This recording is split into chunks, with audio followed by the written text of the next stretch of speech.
Hello students, welcome to the chemistry class.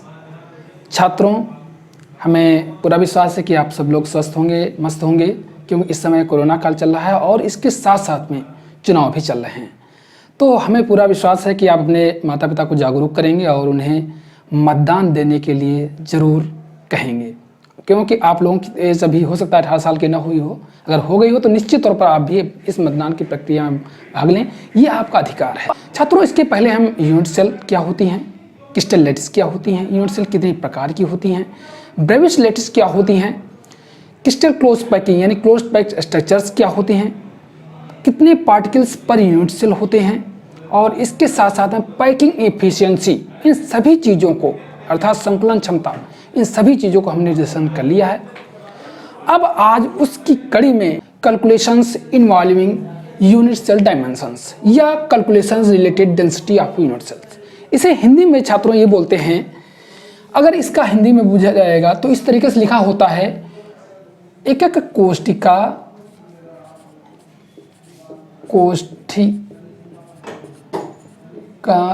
कोष्ठिका विमा संबंधी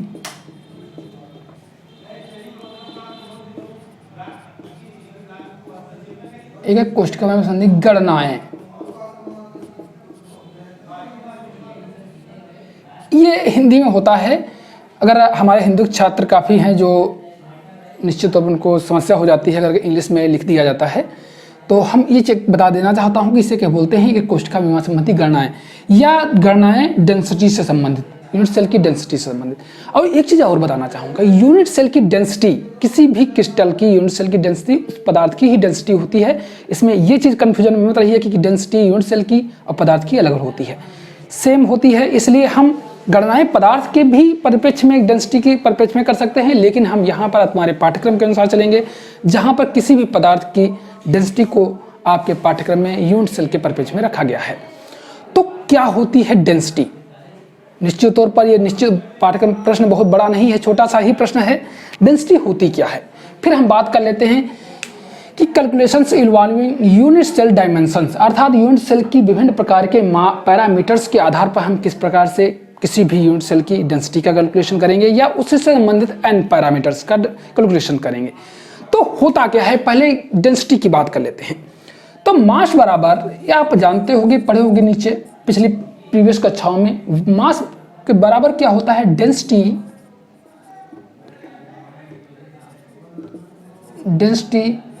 multiply माने और वॉल्यूम, अर्थात घनत्व गुणे आयतन, इसे हिंदी में बोलते हैं, डेंसिटी हो जाता है। अब डेंसिटी के परिप्रेक्ष्य अगर डेंसिटी हमको निकालनी है तो डेंसिटी को अगर डी से हम मान लेंगे तो मास को, अगर चलो हम इसी परिप्रेक्ष्य लेते हैं, मास बटे वॉल्यूम, ये डेंसिटी हो गई। ये सभी चीज़ों को ऐसे ही निकाल। अब हम यहाँ पर यूनिट सेल डायमेंशन संबंधित, यूनिट सेल होती क्या है, आपने पिछली कक्षाओं में हमने आपको पढ़ाया है। यूनिट सेल किसी भी क्रिस्टल लैटिस का वह छोटा से छोटा भाग होता है जो उस पूरे क्रिस्टल सिस्टम को रिप्रेजेंट करता है। ठीक, प्रत्येक यूनिट सेल, हम तुम्हारे पाठ्यक्रम में क्यूबिक यूनिट सेल्स हैं, ठीक, तो क्यूबिक यूनिट सेल की प्रत्येक की जो एज लेंथ होती है वो a होती है। सभी के बीच में एंगल्स जो होते हैं वो 90 डिग्री के होते हैं, चाहे जिसके बीच में बात करेंगे। तो ये क्यूबिक यूनिट सेल के बारे में हम यहाँ तुम्हारे पाठ्यक्रम में भी है, उसी परिप्रेक्ष्य में बात करेंगे। तो इसकी एज लेंथ हम बात कर लिए हैं। तो निश्चित तौर पर हम जब यूनिट सेल के डेंसिटी के परिप्रेक्ष्य में बात करेंगे, किसी बुकों में से रो से भी इंडिकेट किया गया है, तो मास ऑफ किसकी हम करेंगे बात पर कर लेंगे, mass of per unit cell हम बटे यानी divided by volume of per unit cell. अर्थात अगर हम इसके परिप्रेक्ष्य में डेंसिटी ऑफ यूनिट सेल बात करेंगे, यहाँ पर डी माने यूनिट सेल यानी density of unit cell, D unit cell का मतलब डेंसिटी ऑफ, तो यहाँ पर क्या हो जाएगा, मास ऑफ किसका, ए यूनिट सेल, एक यूनिट सेल का मास बटे यानी या divided by volume of unit cell. बहुत सिंपल है, इसको समझने की ज़्यादा दिमाग लगाने की जरूरत नहीं पड़ेगी। अब मास ऑफ एक यूनिट सेल क्या होगा? सिंपल क्यूबिक में प्रत्येक पार्टिकल में, प्रत्येक यूनिट सेल में अणुओं की संख्या होती है 1। सिंपल क्यूबिक में प्रत्येक पार्टिकल यानी 1 एटम या 1 पार्टिकल पर यूनिट सेल होता है, यूनिट सेल कर लेते हैं, ठीक, यूसी। बॉडी सेंटर्ड में बीसीसी में कितने होते हैं? 2 एटम, 2 एटम प्रति यूनिट सेल होता है। और फेस सेंटर्ड यानी सीसी, इसे सीसीपी भी बोलते हैं, और इसमें कितने पार्टिकल्स होते हैं? 4 एटम्स या 4 पार्टिकल पर यूनिट सेल होते हैं। और इन संख्याओं को हम जेड से इंडिकेट करते हैं, ठीक, समझ पाए कि नहीं? तो जेड जो होता है वो एटम पर यूनिट सेल होता है, इसे क्या कहेंगे? एटम्स पर यूनिट सेल, इसको कर सकते हैं। तो अगर किसी एक यूनिट सेल का मास निकालना है तो उसमें कितने पार्टिकल्स यूनिट सेल में हैं और उस प्रत्येक पार्टिकल का मास, अर्थात जेड, मान लीजिए, देखिए यहां पर क्या होता है? जेड गुणे स्मॉल एम। जेड क्या है? अब वो भी हमने बता दिया है, एटम्स पर यूनिट सेल, और मास का है एक एटम का मास या 1 पार्टिकल का मास। अभी हम लिख देंगे इसको, आप समझ जाओगे, अच्छे से समझ जाओगे। मास ऑफ यूनिट सेल का मतलब है कि एक यूनिट सेल में कितने पार्टिकल्स हैं, मान लीजिए जेड पार्टिकल्स हैं, और प्रत्येक पार्टिकल यानी प्रत्येक एटम या पार्टिकल या एटम का मास एम है, ठीक। बटे यूनिट सेल का वॉल्यूम, तो यूनिट सेल क्यूबिक है, उसकी एज लेंथ ए है, तो वॉल्यूम क्या हो जाएगा? ए क्यू हो जाएगा, ए क्यू हो जाएगा, ठीक। अब यहां पर बात कर लेते हैं, ये तो हो गया। अगर किसी पदार्थ का मोलर मास, अब मोलर मास की बात कर लेते हैं। यदि किसी पदार्थ का मोलर मास को कैपिटल एम से हम इंडिकेट किया जाता है, यहां पर भी हम बात कर देते हैं, if capital M is molar mass. Molar mass क्या होता है?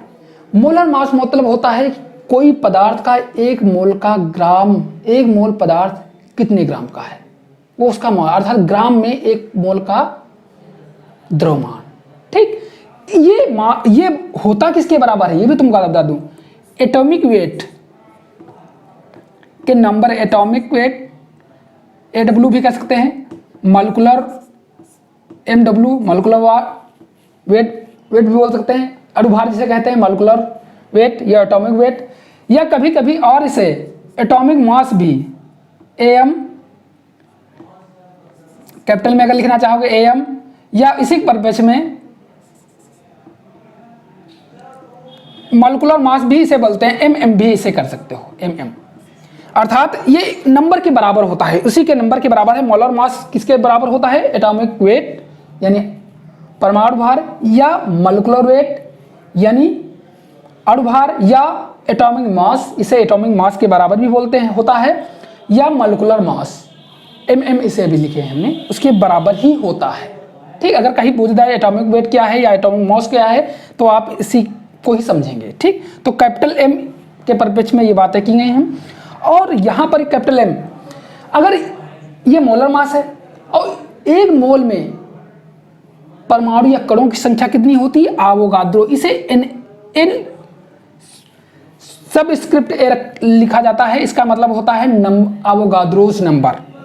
ए माने आवोगाद्रो, इसे लिखा जाता है ए माने आवोगाद्रो नंबर, यानी आवोगाद्रोस नंबर, और जो संख्या होती है 6.023 गुणे 10 की power 23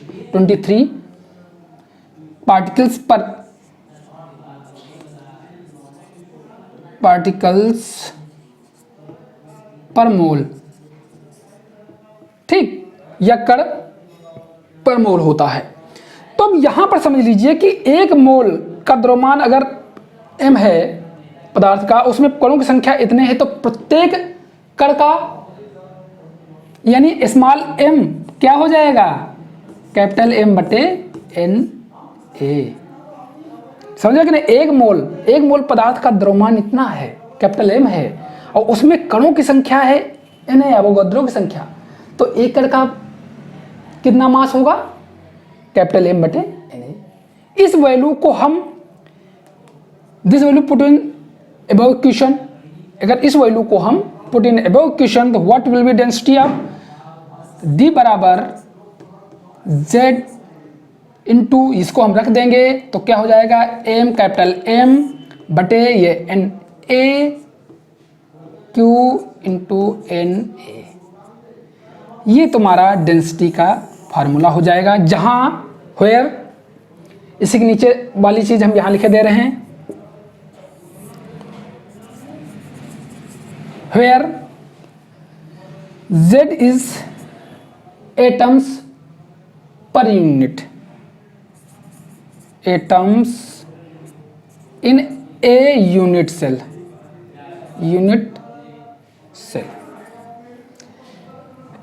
capital M molar mass, इसे AW या MW या मोलिकुलर मास भी इन्हें, एटॉमिक वेट या मोलिकुलर वेट या एटॉमिक मास हमने सब लिख दिया है, एटॉमिक मास या मोलिकुलर मास भी इसे बोला जाता है। ठीक, जैसे हम कह सकते हैं AM एटॉमिक मास या मोलिकुलर मास MM भी इसे कहा, उसी के बराबर होता है। ए है, क्या है? एज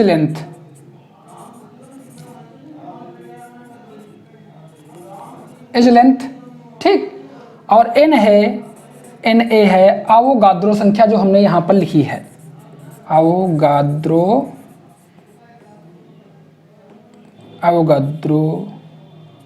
नंबर, जो किसके बराबर हो? 6.023 × 10⁻23, अर्थात 6.023 × 10⁻23 एटम्स पर मोल होता है। ठीक, ये होता है, ये संख्या होती। और यहां पर जो था ये स्मॉल m क्या था, ये हम यहीं पर लिख भी सकते हैं, अगर हम बता दो यहीं पर लिख दें, या चाहना चाहते हो तो यहां पर भी लिख सकते हो, यहां पर भी लिख सकते हो। यहां पर m जो है, स्मॉल m जो है, mass of A atom, mass of one atom और particle.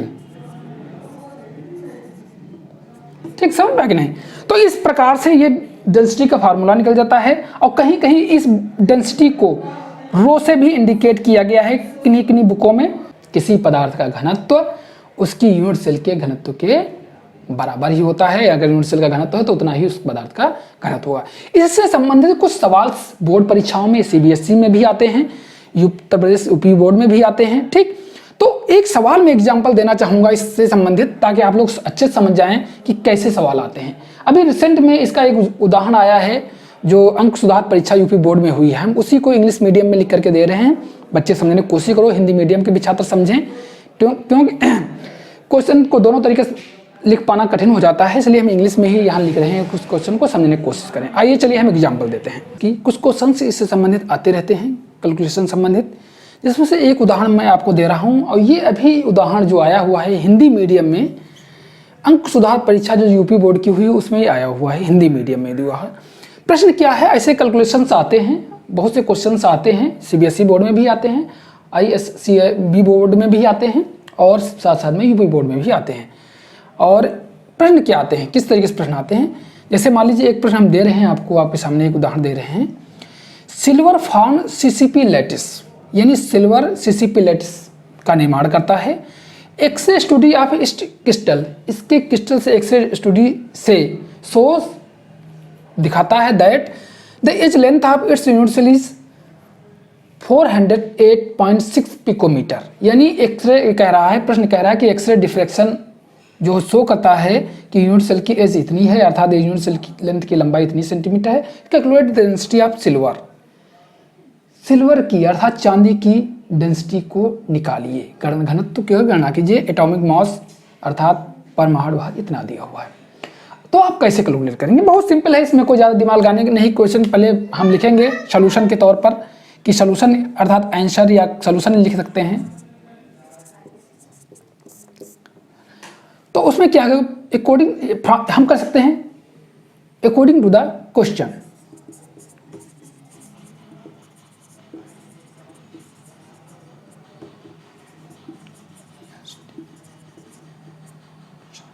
According to the question, यहाँ पे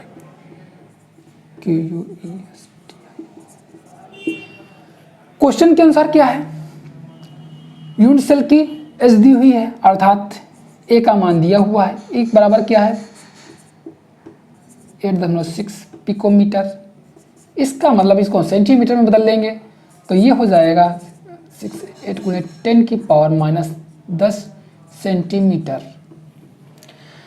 दूसरी चीज क्या है, देखिए दी नहीं है, समझने की जरूरत तो है कि जेट क्या है, क्योंकि सीसीपी है, सीसीपी मतलब एफसीसी। हमने अभी बताया था इसके पहले कि आपको जेट का मान सीसीपी के लिए 4 होता है, तो ये चीज़ तो आपको समझनी ही चाहिए, इतना तो मालूम ही होना चाहिए। अन्य चीज़ क्या हूँ, आवोगाद्रो संख्या, मोलर मास आपका दिया हुआ है, एटॉमिक मास अर्थात कैपिटल एम यहाँ क्वेश्चन के अनुसार दिया हुआ है 107.9 दिया हुआ है। अब आवोगाद्रो संख्या भी आपको मालूम होनी चाहिए, 6.02 × 10⁻23 होती है। निकालना हमें क्या है, निकालना है हमको डेंसिटी, ठीक, डी हमको निकालनी है। तो हम करेंगे क्या, the above values puts in the formula of density. Above values हम सारे डायरेक्ट लिख सकते हैं, above values put into the formula of density of unit cell. चलो कैपिटल में लिख लें, डेंसिटी ऑफ यूनिट सेल। हम इन वैल्यूज की डेंसिटी के जो फार्मूला है उसमें डालेंगे। डेंसिटी का फार्मूला क्या होता है, ये आपको मालूम है, जेड कैपिटल एम बटे ए क्यू एन ए। यहाँ डाल देंगे सब ऊपर वाली वैल्यू। क्या होता है, जेड का माइनो वैल्यू है 4, मोलर मास आपका दिया हुआ है 107.9 जो यहाँ पर दिया हुआ है, फार्मूले में ही दिया हुआ है। ए का मान आप डाल देंगे, ये 408.6 × 10⁻10 का क्यू हो जाएगा, क्योंकि एक क्यू होता है। और एन अवोगाद्रो संख्या का मान है 6.023 × 10⁻23। जब आप ओवरऑल से कैलकुलेशन करेंगे तो ये आपकी वैल्यू जो आ जाएगी 431.6 बटे 41.1। जब आप उसे कैलकुलेट करेंगे तो आपका आ जाएगा 10.5 अर्थात ग्राम पर सेंटीमीटर क्यूब। ठीक, तो इतना आपकी डेंसिटी आ जाएगी, अर्थात 10.5 ग्राम पर सेंटीमीटर क्यूब में आपकी डेंसिटी आ जाएगी जब आप इसे ओवरऑल कैलकुलेशन करेंगे। तो इस तरीके से बहुत से सवाल आपकी बोर्ड परीक्षाओं में और साथ साथ में CBSE 1 में भी आते हैं। छात्रों, यदि हमारा वीडियो आपको समझ में आ रहा है, अच्छे से अच्छा लग रहा है आपको, तो निश्चित तौर पर हमारे इस चैनल को सब्सक्राइब कर लें और वीडियो को शेयर करें, लाइक करें, और मिलते हैं अब नेक्स्ट वीडियो की तरफ।